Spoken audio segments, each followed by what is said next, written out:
रक्तांगरक्तवर्ण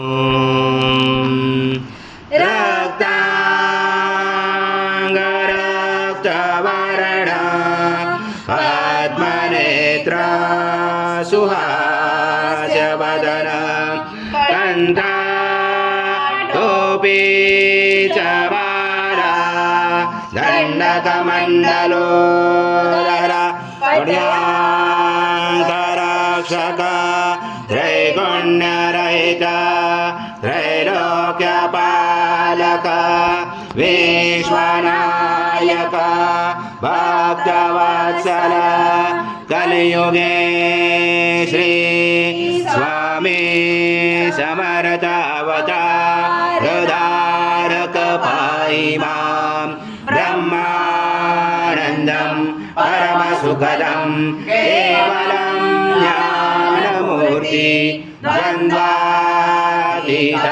गगनसदृशं तत्त्वमस्यादिलक्ष्यम् एकं नित्यं विमलमचलं सर्वदि साक्षिभूतं भावातीतं त्रिगुणरहितं सद्गुरुं तं नमामि।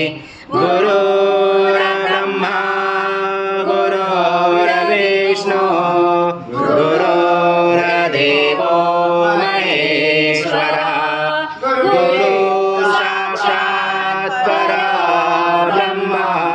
तस्मै श्री गुरवे नमः। स्वाहा कृतं भुक्षं भक्षेयव्यम् आज्यं स्वर्णमहाराज्यं यज्ञे प्रतिष्ठम् आज्यं पवित्रं परमं स्नानार्थे प्रगृह्यात् श्री सद्गुरु स्वामी समर्थ महाराज देवताभ्यो नमः।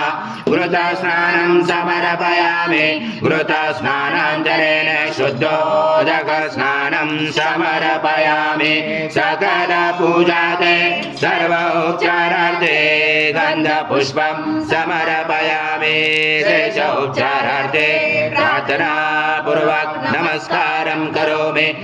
सं सूर्यासं चन्द्रमासं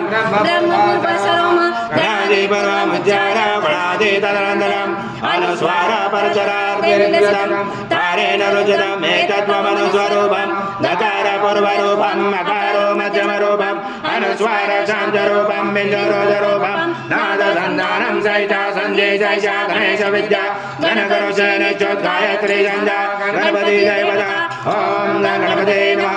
एकदन्ताय विद्महे वक्रतुण्डाय धीमहि तन्नो दन्ती प्रचोदयात्।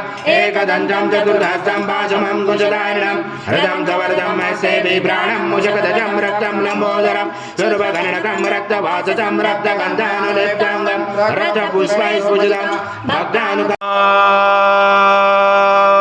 पूर्णब्रह्माय विद्महे परमहंसाय धीमहि तन्नं स्वामी प्रचोदयात्।